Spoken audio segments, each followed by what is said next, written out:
Hello, my dear students from Value Education. We are going to see lesson number 8, Importance of Good Friends. म्हणजे चांगले मित्र आपल्या जीवनामध्ये असणं किती इम्पॉर्टंट आहे. This is the chapter. Now this is a story of a baby eagle. ईगलच्या एका बेबीची ही स्टोरी आहे. Okay. Once it is so happen that a small baby eagle accidentally fell into a hen's nest. एके दिवशी accidentally अचानकपणे काय झालं, एक बेबी ईगल हा हेनच्या नेस्टमध्ये जाऊन पडतो. Okay. He had the company of the small chicks. आणि जेव्हा तो त्या अंड्यातून बाहेर येतो तेव्हा ते त्या चिकन्सच्या कंपनीमध्ये असतं, म्हणजे त्यांच्या सोबत ते असतं. In the picture you can see. Yes. And grew up happily in the small space. आणि त्यांच्यासोबतच ते वाढायला लागतं. ॲज द चिक्स ग्रीव दे स्टार्टेड हॉपिंग. आणि जेव्हा हे चिकन्स जेव्हा थोडे मोठे होतात तेव्हा ते हॉपिंग स्टार्ट करतात. And jumping in the nearby garden. म्हणजे तो त्यांचा स्वभाव आहे, ते शिकत असतात. As everyone knows chicks cannot fly like other birds. आता हेन जास्त उडू शकत नाही, चिक्स पण उडू शकत नाही like other birds.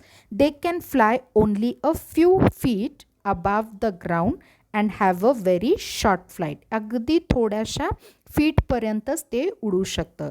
There for they fly from one point to the other, maybe from one wall to the other wall. The small baby eagle, in the picture here you can see this is the baby eagle and rest all are the chicks. Okay, so the baby eagle,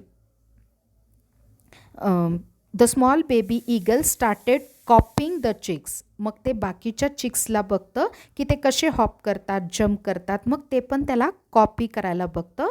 and also hopped along with them. आणि त्यांच्यासारखंच ते baby eagle पण hopping करायला शिकतं. He also flew from one wall to the other wall. आणि त्या चिकनसारखं तो एका वॉलपासून दुसऱ्या वॉलपर्यंत पण उडायला शिकतो. Even when he grew up as a big eagle. आणि जेव्हा जेव्हा जसा जसा तो मोठा होतो, एक मोठा ईगल होतो, he could not fly as he could never learn from his other friends the chicks the art of flying. Though the baby eagle becomes big eagle, it cannot fly like the bird. And we know that eagle has a special quality of flying high up in the sky, because he was in a company of a chicken. So whatever they were doing, so this baby eagle also copied them. So after being a big eagle also, the eagle could not fly in the sky like it can do. One day, when he was sitting on the ground, he looked up and saw a bird flying gracefully. And one day, this baby eagle was sitting on a ground and it was observing the sky. There, he could find a bird who was flying very gracefully high in the sky. He did not know that it was an eagle. आता त्या baby ईगलला हे माहीत नाही की जो bird तो आकाशात इतक्या छानपणे उडताना बघतोय तो पण त्याच्यासारखाच एक ईगल आहे, his own kind. When he saw that bird flying so high. आणि जेव्हा तो त्या या पक्षीला आकाशात उंच उडताना बघतो, तो म्हणतो, oh God, I wish I could be a bird like that and fly so high. मग तो म्हणतो, देवा, जर मी पण असाच उंच उंच या आकाशामध्ये उडू शकलो असतो तर किती छान झालं असतं. Imagine a fully grown eagle. तुम्ही एक इमॅजिन करा, एक पूर्ण मोठा झालेला ईगल हू कुड नॉट लर्न फ्लाइंग. जो त्याचा मूळ गुणधर्म आहे उंच उंच उडण्याचा, तो ते फ्लाइंग शिकू शकला नाही. बिकॉज कारण he grew up in the company of chicks. कारण तो लहानपणापासून कुणाबरोबर होता, तो हेन्सच्या चिकन्सच्या कंपनीमध्ये, त्या पिल्लांच्या चिकन्सच्या कंपनीमध्ये तो मोठा झालेला आहे from his childhood. He learned only what chicks could do. जेवढी त्या चिकन्सची मर्यादा आहे, जे काही चिकन्स करतात तेच तो ईगल पण शिकला होता. अँड टीच हिम, म्हणजे त्यांनी जे जे केलं ते सगळं त्या ईगलनी लहानपणापासून त्यांना कॉपी केलं आहे.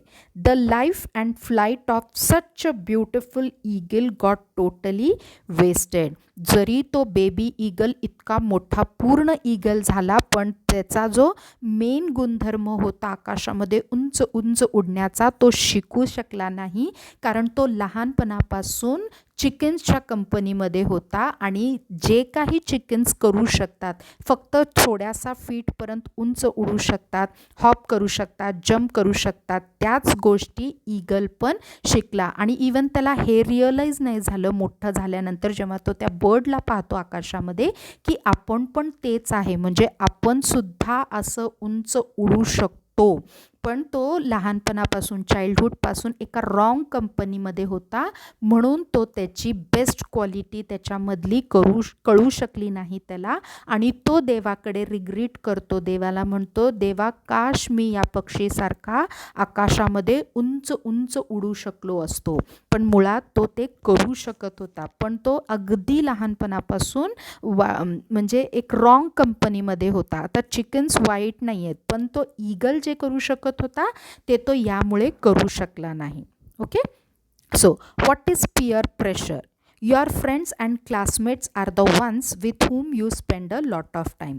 तुमच्या सोबत क्लासमेट्ससोबत तुम्ही मोस्ट ऑफ द टाईम तुमचा स्पेंड करता.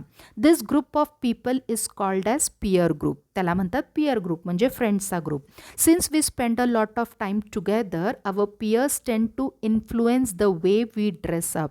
आता जेव्हा आपण आपल्या फ्रेंड्ससोबत जास्त वेळ घालवतो, तर आपण त्यांच्यासारखेच ड्रेस घालायला स्टार्ट करतो, म्हणजे आपल्यावर त्यांचा प्रभाव होतो. Behave and even get into doing wrong things. जर कुणी चुकत असेल तर आपण पण त्यात चुका शिकतो, कारण आपण त्यांच्यासोबत खूप वेळ घालवतो. We try to fit into the group. आपण त्या ग्रुपसारखं होण्याचा प्रयत्न करत असतो. And want our peers to think. Peers कोण? Friends. That we are one of them. आपण आपल्या मित्रांना असं दाखवतो की आम्ही पण तुमच्यासारखेच आहोत.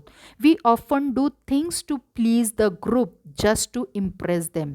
काही गोष्टी असतात ज्या आपल्याला पटत नाही, पण आपण त्या करतो, कारण आपल्याला त्या ग्रुपमध्ये, त्या फ्रेंड्सच्या ग्रुपमध्ये राहायचं असतं आणि आपल्याला त्यांना इम्प्रेस करायचं असतं की मी पण ह्या सगळ्या गोष्टी करू शकतो, though they are wrong. This can have both a good or a bad influence on us. आता फ्रेंड्स असण्याचे, ग्रुप असण्याचा दोन्ही फायदे आहेत. काही वाईट पण आहेत, काही चांगले पण आहेत. If your group is good, जर तुमच्या ग्रुपची, तुमचं फ्रेंड सर्कल जर चांगला असेल, it will have a positive influence on you. मग त्याच्यातले चांगले गुण ऑटोमॅटिकली तुमच्यात येणार. But if the group is bad, पण जर तुमचा फ्रेंड्सचा ग्रुप सर्कल बॅड असेल, काही वाईट मुलं त्याच्यामध्ये असतील, then the influence on you is bad. तर तुम्ही पण त्यातून काहीतरी वाईटच शिकाल. In a way the peer group puts a pressure on us. जसं हे आपल्यावरती प्रेशर टाकतं to behave exactly like the group. ते सगळी मुलं काय करत असतात? सगळ्यांना एकसारखं वागायला प्रेशर टाकत असतात. दिस इज कॉल्ड पियर प्रेशर. मग आपल्याला एक प्रकारचं दडपण येतं की आपल्याला जर या ग्रुपमध्ये राहायचं असेल तर आपल्याला या मुलांसारखंच वागावं लागेल. ते दडपण म्हणजे peer pressure. How do you resist peer pressure? आता तुम्ही ते कसं हँडल करू शकता? By understanding your own values and beliefs. तुम्ही विचार करायचा की आपल्या मम्मी पप्पांनी आपल्याला लहानपणापासून काय शिकवलेलं आहे, आपल्याला काय योग्य वाटतं. बाय बीइंग कॉन्फिडंट, आपल्यावर स्वतःवर आपण आत्मविश्वास ठेवला पाहिजे. By choosing your friends wisely, अगदी शहाणपणाने आपण आपले मित्र हे निवडले पाहिजेत. By talking to a trusted adult, आणि जर आपल्याला काही प्रॉब्लेम असेल तर आपल्यापेक्षा मोठ्यांशी आपण बोलून आपण आपले फ्रेंड्स चूज केले पाहिजे, तर आपण ह्या कुठल्याच प्रेशरमधून जाणार नाही. How do peers pressurise you? आता ते कसे आपल्यावर दडपण आणतात? They make a person feel bad. आता बाकीची मुलं ग्रुपमधली काय करतात? आपल्याला बॅड फील करवतात फॉर नॉट डुईंग समथिंग. जर आपण त्यांच्यासारखं काही केलं नाही तर ते आपल्यासारखे खिजवत राहतात, टीज करत राहतात, so that the person will eventually do it. आणि तो वैतागून आपण शेवटी ते करायला भाग पडतो. They pressurise by giving reasons, त्याला काही ना काहीतरी ते कारणं देत असतात why you should do something, की तुम्ही ती गोष्ट का केली पाहिजे. They threaten to end the friendship, आणि ते धमकी देत असतात की जर तू आमचं ऐकलं नाही तर आम्ही तुला आमच्या ग्रुपमधून काढून टाकू. Simply seeing all your peers, म्हणजे तुमचे बाकीचे फ्रेंड्स करतायत म्हणून something or wearing something can be a form of pressure. फक्त तुमची मित्र करतायत म्हणून आपण ते करणं हे योग्य नाही. But there is also positive peer pressure. फक्त वाईटच नाही पण चांगल्या पॉझिटिव्ह गोष्टी पण आपल्याला आपल्या फ्रेंड्सकडून मिळतात. Like pressure to do well in studies, जर आपण कॉमन स्टडीज आपल्या फ्रेंड्ससोबत केलं तर ते पण एक पॉझिटिव्ह इफेक्ट आहे. Pressure to be well groomed and polite, आपण पण चांगले वागतो, आपल्यामध्ये पण चांगले मॅनर्स येतात. Pressure to be nice and helpful, आपण दुसऱ्यांची मदत करतो, चांगलं वागतो. And pressure to exercise your body, exercise your mental exercise, so all good effects also comes on to you. So it is very important that we should have good friends in our life, so only our life हे खूप खूप महत्त्वाचं आहे की आपण कुठल्या प्रकारचे friends निवडतो, कारण त्यावरती आपलं फ्युचर हे डिपेंड असतं की आपण पॉझिटिव्हली तो फ्रेंड्सचे गुण घेतो आहे का निगेटिव्हली फ्रेंड्सची गुणं घेतो आहे. So it is very important to have good friends in your life. If you are confuse, जर तुमचं काही कन्फ्युजन असेल तर नक्कीच आपल्या मोठ्या आईवडिलांशी, आपल्या बहीण भावांशी बोला आणि चांगले फ्रेंड्स निवडा आणि ते टिकून ठेवा. Listen to the video very carefully and next week we will solve the exercise. Till that time, thank you.